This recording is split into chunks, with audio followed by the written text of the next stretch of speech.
Manlulokong kaibigan. Lani, magandang umaga. O Mariel, naparito ka. May niluto akong laing. Medyo naparami kaya naisipan kong bigyan ka. Oh, kunin mo na to. Mabilis na kinuha ni Lani ang pagkain na inabot sa kanya ng kaibigan.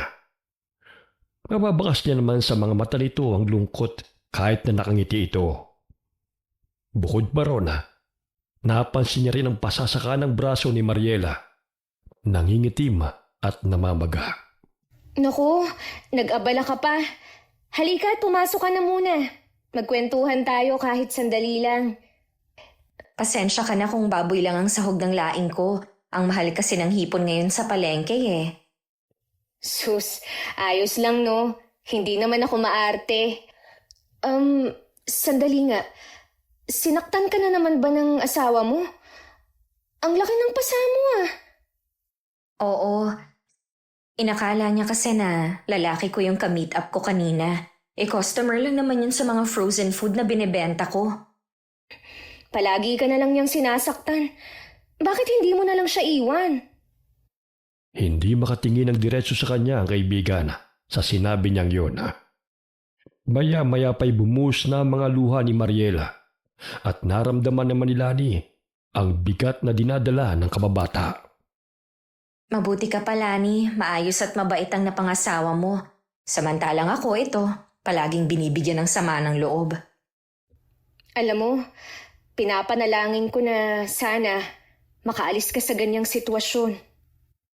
Sana nga lang talaga. Nga pala, kailan ba uuwi ang asawa mo?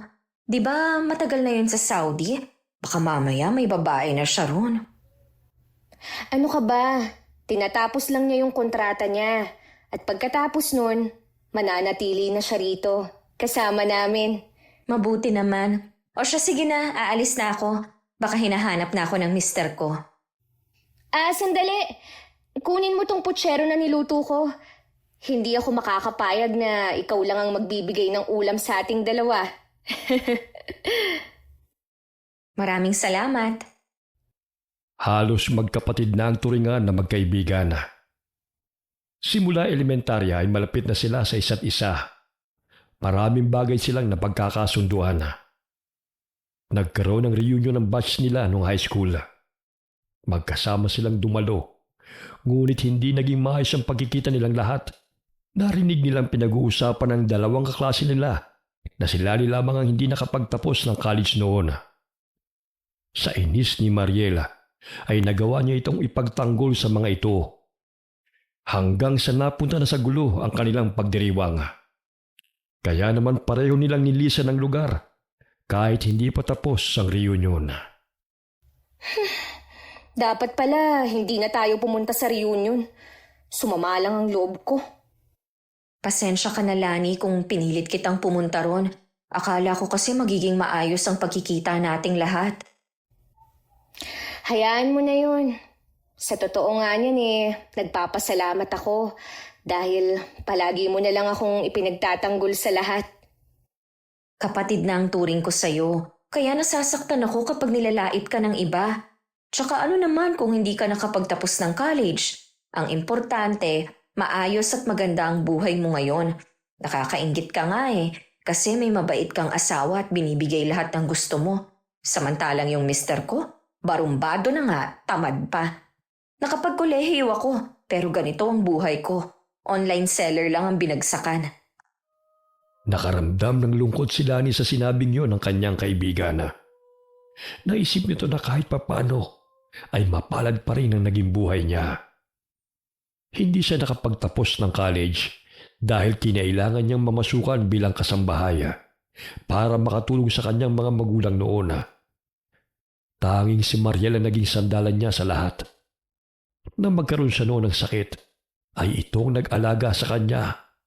Nagluluto at nag-aasikaso sa kanyang mga anak. Mariel, pasensya ka na kung nahihirapan ka sa aming mag-iina. Ano ka ba? Wala sa akin yun. Ang mahalaga, gumaling ka. Tsaka sino pa ba ang tutulong sa'yo? Magkaibigan at parang magkapatid na tayo, di ba? Nahihiya na kasi ako sa'yo Pati sa pagpasok sa school ng mga bata, ikaw ang nag-aasikaso. Tapos pag uwi, aalagaan mo pa ako. Alam kong nakakapagod ang ginagawa mo dahil napupuyat ka na. Ikaw naman, huwag ka na mahiya dyan. Hindi naman ako ibang tao sa inyo na mga bata. Ninang ako ng panganay mo, kaya bukod sa pagiging magkaibigan, magkumari din tayo. Maraming salamat talaga sa iyo, Mariel. Masama man ang pakiramdam ni Lani, ngunit natatabunan ng saya at tuwa dahil sa labis na pagmamalasakit ng kaibigan. Naaasahan niya na ito noon pa man, lalo na nung mga panahon na naghihirap ang kanilang pamilya at hindi pa nakakapag-abroad ang asawa niya. Si Mariel lang ang nalalapitan niya para hingan ng tulong pinansyal at pinagkakatiwalaan din niya ng gusto. Nang gumaling siya sa kanyang sakit, nakiusap siya sa kanyang asawa na bigyan siya ng pera na gagamitin sa negosyo. 5 taon nang nasa abroad ang mister niya at may naipon na rin. Kaya na magpadala sa kanya ng malaking halaga si George, ay agad siyang nagplano para sa business. Humingi siya ng tulong sa kaibigan niya para maumpisahan na ang kanyang pangarap na negosyo. Ano kaya sa tingin mo ang pwede kong inegosyo? Yung hindi sana masasayang ang perang binigay ni George? Subukan mo kaya mag-franchise ng isang food business. May alam ako sa ganitong negosyo at sa tingin ko, magiging successful to. Kaya pwede tayong magtulungan. Yun ay kung gugustuhin mo. Gusto ko, may mapuntahan ng pera ng asawa ko. Kaya sige, susubukan ko yung sinasabi mo. Mabilis na nakumbinsi si Lani ng kaibigan at inumpisahan nila kaagad ang naisip na negosyo. Sa unang buwan pa lamang ng kanilang food business ay naging maganda na kaagad ang resulta nito. Kaya naman mas nainganyo pa siyang ipagpatuloy ito. Wala siyang alam sa pagpapatakbo nito, ngunit nakaagapay sa kanya si Mariel na pinagkakatiwalaan niya na humawak sa perang kinikita nila. Grabe, ang dami nating customer. Kaya nga hindi ko talaga sukat akalain na dudumugin tong pwesto natin dito. Mga ilang buwan pa, Lani, natitiyak kong mas lalago pa ang negosyo natin. Ang laki na ng kinita natin ngayong araw at sa loob ng 5 oras, nakaka-5,000 na tayo. Talaga ba? Ay, salamat sa Diyos. Dahil binigyan niya ako ng kaibigan na sobrang bait at matalino pa sa pagmamanage ng negosyo. Natutuwang sabi nito na may paghawak pa sa kamay ng kaibigan. Maya-maya pa'y tumawag sa kanyang mister na si George. Sandali siya nagpaalam sa kababata para kausapin ang asawa. Masaya niyang binalita ang magandang takbo ng negosyo nila ni Mariel. Mahal, kumusta na kayo ng mga bata? Tsaka, maayos ba ang kita ng negosyo niyo? Hindi lang maayos, mahal. Malaki na rin ang kinikita sa food business naming magkaibigan. Nakakatuwa nga si Mariel dahil siya talagang hands-on sa negosyo naming dalawa. Mabuti naman pala kung ganon. Sana mas lumago pa ang food business niyo. Masaya ako para sa inyo. Siya nga pala, kumusta ka naman dyan sa trabaho mo? Huwag mo akong alalahanin. Dalayas lang ako rito. Mahal na mahal ko kayo ng mga bata. Kaya iniingatan ko rin ang sarili ko para sa inyo. Namimiss ka na namin ng mga bata. Sana magtuloy-tuloy ang magandang takbo ng negosyo namin ni Mariel. Nang sa gayon, hindi mo na kailangang lumayo para buhayin kami. Pag uwi ko riyan, tutulong din ako sa negosyo nyo. At magdadagdag pa tayo ng mga pwede nating pagkakitaan. O siya, babalik na muna ako sa gawain ko. Tinatawag na kasi ako ng mga katrabaho ko . Sige, bye mahal. Mag-iingat ka palagi. Nang ibaba ni Lani ang kanyang phone, ay agad niyang tinulungan ang kaibigan. Halos mataranta na ang kaibigan niya sa pag-aasikaso sa dami ng mga customer. Tapos mo na bang kausapin ang asawa mo? Oo, pasensya ka na . Hindi ako ganong nakakatulong dito. Ayos lang yon. Alam ko naman na abala ka rin sa ibang bagay. Tsaka kaya ko naman asikasuhin ang lahat ng to. Nahihiya na talaga ako sa'yo, Mariel.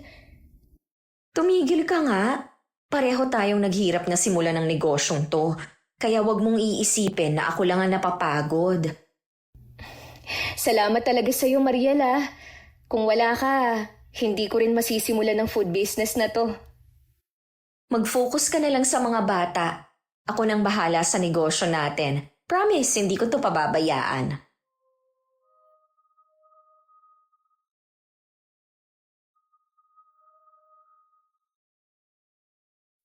Makalipas ang 4 na buwan, nalaman ni Lani na hindi na nakapagbayad sa kuryente at pwesto na nirerentahan nila si Mariela. Wala na rin siyang alam kung magkano na ang mga sumunod na kinita ng kanilang food business dahil hindi na nagbibigay ng sales report si Mariela. Mariel, bakit 2 buwan tayong hindi nakabayad? Di ba sinabi mo sa akin nung nakaraang araw, bayad na tayo sa kuryente? Nakita ko kasi ang bills natin sa drawer, oh. Sorry, baka na-mislook ko lang. Huwag mo nang intindihin yan, ako na ang bahala dyan. Pwede bang patingin ako ng kinita natin nung nakaraang buwan? At saka yung sales ngayong linggo? Sandali nga lang, Lani. Pinagdududahan mo ba ako? Hindi naman sa ganun. Gusto ko lang makita ang sales report. Huwag ka nang magsinungaling. Alam kong iniisip mong dinadaya kita. Grabe ka, Lani. Tinulungan na nga kita sa negosyo tapos magdududa ka pa sa akin. Ramdam na ang tensyon sa pagitan nilang dalawa ng sandaling yun. Ngunit pinilit ni Lani na pakalmahin ang sarili. Direkta siyang tumingin kay Mariela at muling nagsalita ng malumanay. Ano bang sinasabi mo? Gusto ko lang naman malaman ang kinita natin nung nakaraang buwan. Dahil wala ka pang nire-report sa akin. Bahala ka na sa negosyo mo. Aalis na ako. Mariel, sandali! Bumalik ka rito! Pagpigil niya pa sa kaibigan. Pero galit na umalis si Mariela at hindi ito nakinig sa kanya. Nag-alala si Lani na baka pag-ugatan ito ng kanilang samaan ng loob. Wala siyang kaalam-alam sa anumalyang ginagawa ng kaibigan. Palihim nitong kinukuha ang perang kinikita sa negosyo nila at pinapatalo ito sa sugalan. Kinabukasan, nagpunta siya sa bahay nito para humingi ng pasensya. Bakit ka nandito? Mariel, pagpasensyahan mo na ako kahapon ah. Hindi ko gusto na magkaroon ka ng sama ng loob sa akin. Ikaw naman kasi. Nagawa mo pa akong pagdudahan. Kahit ako na ang halos nag-aasikaso sa negosyo natin. Oo, maliit na halaga lang ng perang naiambag ko roon. Pero malaki pa rin ang naitulong ko. Sorry talaga.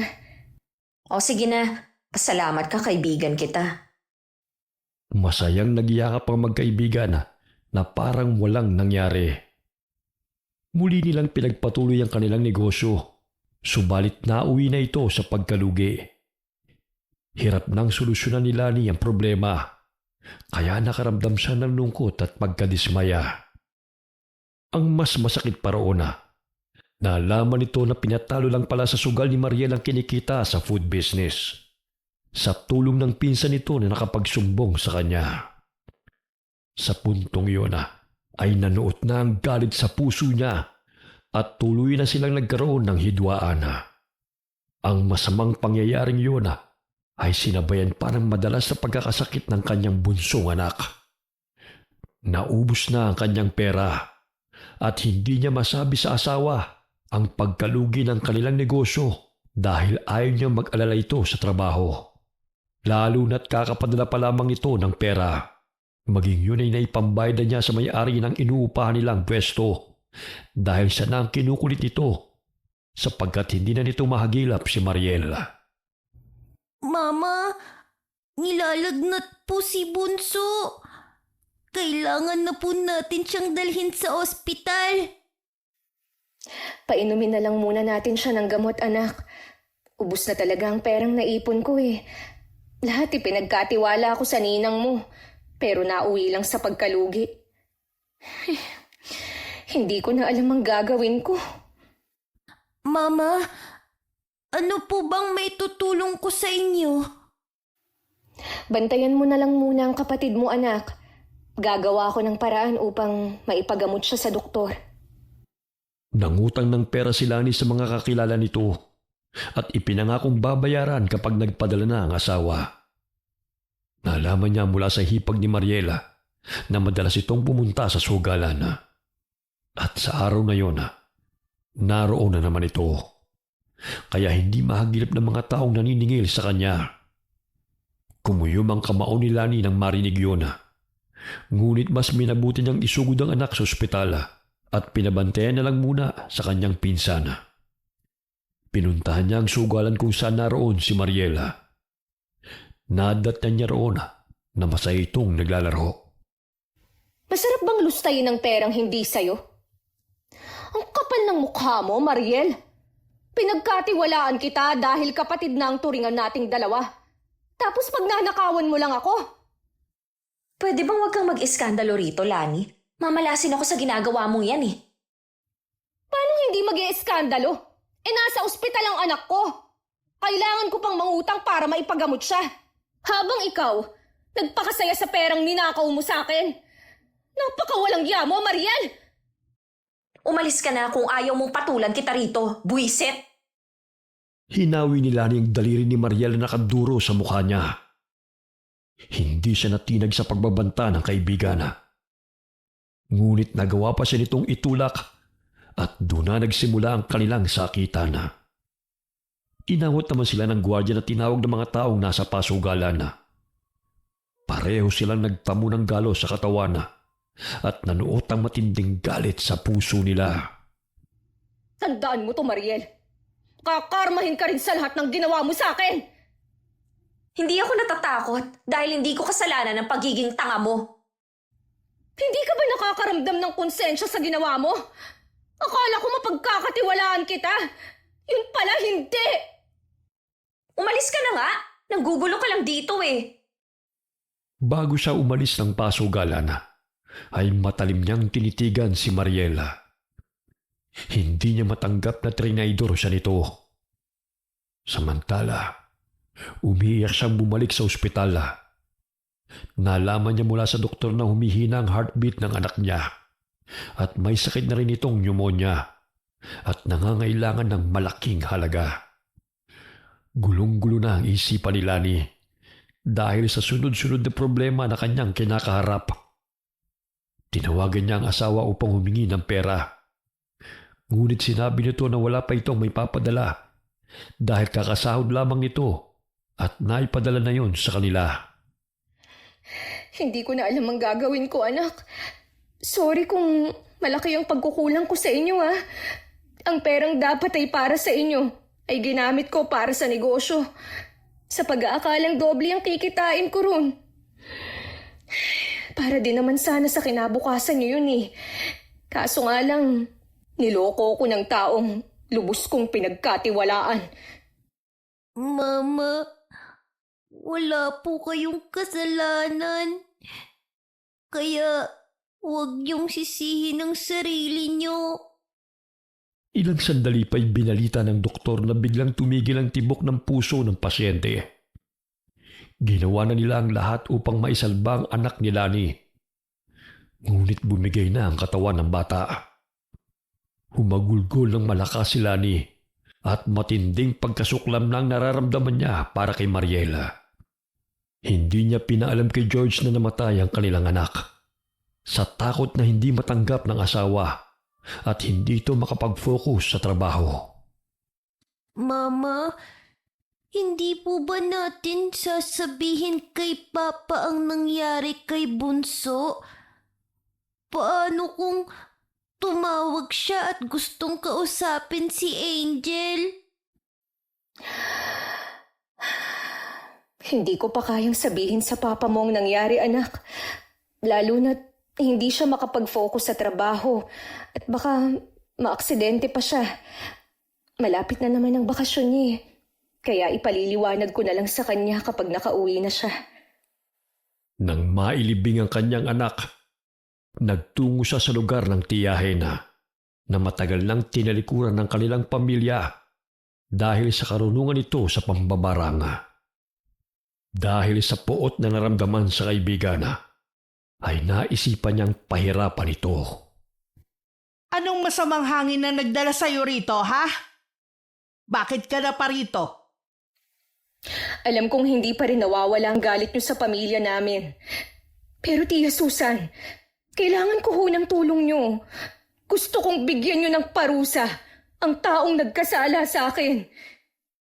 Eh bakit sa akin ka lumalapit? Matapos niyo ako itakwil noon, ito ka umiiyak at humihingi ng tulong?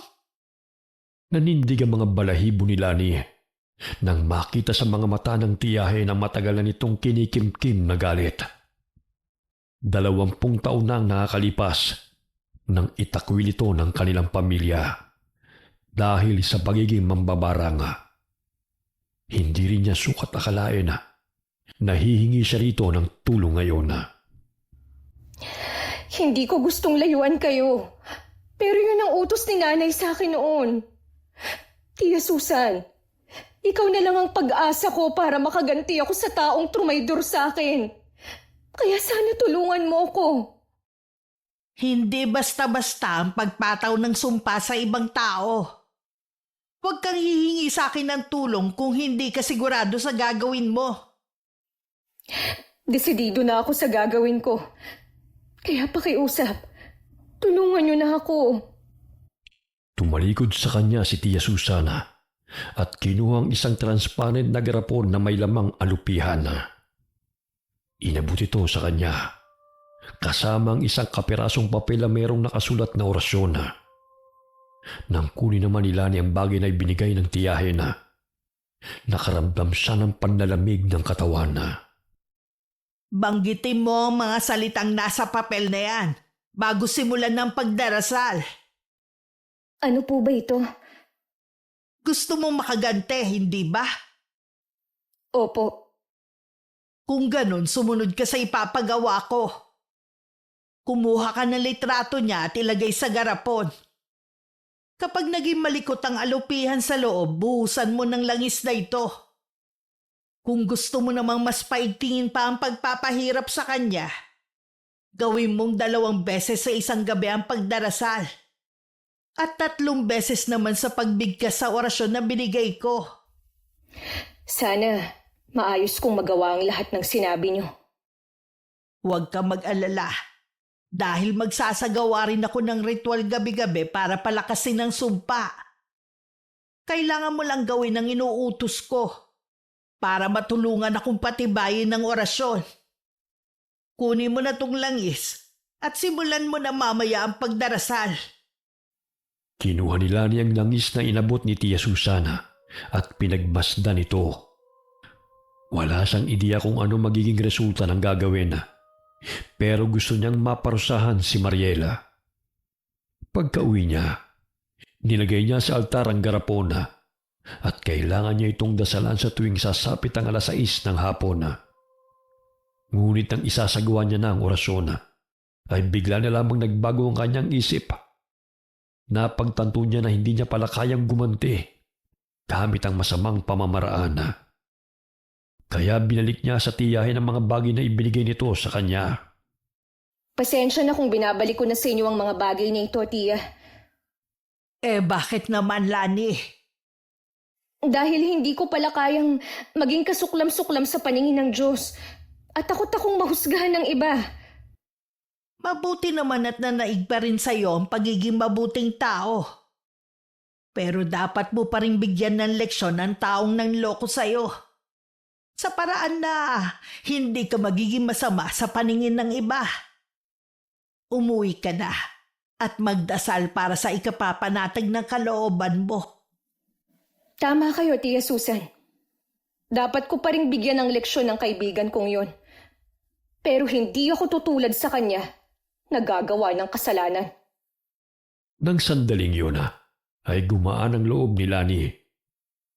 Kinabukasan nalaman ito na dinala sa ospital ang kaibigan niya dahil sa biglaang pananakit ng tiyan at ulo nito.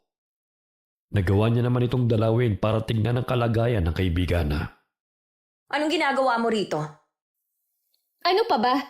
E di para kumustahin ang kalagayan mo. Kumustahin? O baka naman tinitiyak mong nahihirapan na ako? Ang plastic mo talaga? Oo, aaminin ko sa'yo ngayon. Gustong gusto kitang sampalin. Dahil ikaw ang sinisisi ko sa pagkamatay ng bunso kong anak. Sobrang stress at depression ang ibinigay mo sa akin, Mariel. Pinagkatiwalaan kita. Pero ninakaw mo lang ang perang pinaghirapan kong ipunin para lang sa pansariling kaligayahan mo. Galit na galit ako sa'yo, Mariel. Kaya gusto kong makulong ka. Diretso siyang nakatingin sa kaibigan habang sinasabi yon ng naluluha dahil sa bigat ng nararamdaman. Pinaramdam niya rito ang matinding galit sa pamamagitan ng mga masasakit na salita dahil walang masasakit pa sa pagtraidor nito sa kanya. Pinagbabato siya ni Mariel ng mga bagay na nadadampot nito kaya't umalis siya roon ng may galit. Nang makalabas ng ospital si Mariela, napag-alaman nito na idinimanda siya ng kaibigan sa kasong estafa. Kung hindi nito mababayaran ang lahat ng ninakaw nito, ay hindi iuurong ni Lani ang demanda. Lani! Lumabas ka riyan sa bahay mo! Walang yaka! Hoy! Ang aga-aga nag-ieskandalo ka? Ano bang kailangan mo? Pumunta ako rito dahil alam kong idinimanda mo ko. Ang kapal na mukha mong gawin sa akin yon. Sa ating dalawa, ikaw ang makapalang mukha. Bayaran mo ako sa lahat ng perang ninakaw mo sa akin. Kung hindi, sa korte na lang tayo maghaharap. Pwede naman nating pag-usapan Bakit kailangan mo pang idaan sa korte? Kinausap kita ng maayos noon. Pero anong ginawa mo? Ako pa ang lumabas na masama. Hindi ko alam kung paano ko sasabihin sa asawa ko na niloko ko ng pinagkatiwalaan kong kaibigan. Mariel, lahat ng pinaghirapan naming ipunin, ninakaw mo lang. Sa sinabing yun ni Lani, ay nagawa siyang pagbuhatan ng kamay ni Mariela na nagresulta ng mas matindi nilang pag-aaway hanggang sa magkasakitan na naman sila. Natigil lamang sila nang pumagitna sa kanila ang batang si Junjun. Mama! Ninang Mariel! Tumigil na po kayo! Nakakaya na po sa mga kapitbahay! Anak, pumasok ka na sa loob. Kailangan ng mahimasmasa ng babaeng to. Hindi ko palalagpasin ang ginawa mo sa aking Lani. Ngayon pa lang pinuputol ko ng pagkakaibigan natin. Matagal mo lang tinapos ang pagkakaibigan natin, Mariel. Mula sa pagnanakaw mo sa pera ko. Ikaw rin ang may kasalanan sa pagkamatay ng anak ko. Tinamumuhian kita! Huwag mo sa akin isisi ang pagkamatay ng anak mo. Pabaya ka kasing ina kaya nawala siya. Kung hindi mo ako pinagnakawan, wala sana tayo sa ganitong sitwasyon. Kaya titiyakin ko na magdurusa ka sa kulungan, Mariel! Nagngingit-ngit man ito sa galit, ngunit nagagawa niya pa rin magtimpe. Pumasok na lamang siya sa kanyang bahay para umiwas na sa gulo. Ayaw niyang ubusin ang lakas sa pagkipag-away sa kaibigan. Nagdaan ng ilang linggo. Nalaman niyang dumaranas ng matinding karamdaman si Mariela sa hindi malamang dahilan. Ngunit ang usap-usapan ay mayroong kumukulam dito. Unti-unti na kasi nauubos ang buhok nito at bigla na lamang tumubo ang bukol sa leeg nito. Bukod pa ron, sumusuka ito ng itim na dugo na may kasamang patay na mga langaw. Samantala, dumating ang kanyang asawa galing Saudi. Sinabi niya ang lahat kay George habang umiiyak at humihingi ng kapatawaran. Lumuhod siya sa harapan nito nang ipagtapat ang tunay na nangyari. Paano mo nagawang ilihim sa akin ang lahat? Sabik pa naman akong umuwi rito dahil umaasa akong kumpleto ang pamilya natin. Hindi ko man lamang nakita ang ating anak sa huli niyang hantungan. George, patawarin mo ako kung nilihim ko sa iyo ang pagkamatay ni Angel. Natakot at nag-alala lang naman ako sa maaari mong gawin habang nasa Saudi ka. Lani, hindi pa rin tama ang ginawa mo. Alam ko, kaya humihingi ako ng tawad sa iyo. Sana maunawaan mo ko kung bakit ko yun ginawa. Gulong-gulo na ang isip ko, George. Yun lang ang naisip kong paraan. Humagulgol siya ng iyak na may pagsisisi. At dahil sa pagmamahal sa kanya ng mister, ay pinatawad siya nito. Nangako sila ni na mas magiging mabuting ina at asawa. Pinag-usapan nilang mag-asawa na ipagpatuloy ang negosyong sinimula na. Umaasa sila na unti-unti itong magiging maayos. Nagtungo naman sila sa simbahan upang magpasalamat sa Diyos na kahit na maraming pagsubok na dumating sa kanilang buhay, ay mas pinatatag pa rin silang mag-asawa. Hindi niya inaasahan na magkikita sila ni Mariel sa labas ng simbahan. Nakatalokbong ito ng belo at tinatakpan itong namamagang mukha. Sa dinami-rami ng pwedeng makakasalubong ko sa pagsisimba, ang dati ko pang kaibigan na walang utang na loob ang makikita ko. Sino kaya sa atin ang mas walang utang na loob? Hoy, nagawa mo akong lokohin. Masakit sa akin yung nangyari. Ngunit naisip ko, nahayaan ka na lang. Dahil hindi ka naman talaga kawalan. Simula nang gumanda ang buhay mo, sumama ng ugali mo. Sa totoo lang, wala akong pinagsisisihan sa ginawa ko sa'yo. Para sabihin ko sa'yo, Lani, naiinis ako kapag pinupuri ka ng iba dahil ang layo na ng narating mo. Kahit hindi ka naman nakapagtapos ng kolehiyo. Samantalang ako, kahit nakapagtapos ay masalimuot pa rin ang buhay ko. Kaya kapag nakikita kitang naghihirap, kahit papano, nagiging masaya ako. Balat sibuyas ka! Wala kang kwentang kaibigan! Manloloko! Sunod-sunod na bumagsak ang mga luha ni Lani nang marinig ang masakit na katotohanan. Nalaman niya dahil sa matinding inggit sa kanya ni Mariela, kaya nagawa siya nitong pagnakawa ng pera. Sa ganung paraan ay magdurusa sa kalungkutan at paghihirap. Tumigil na kayong dalawa.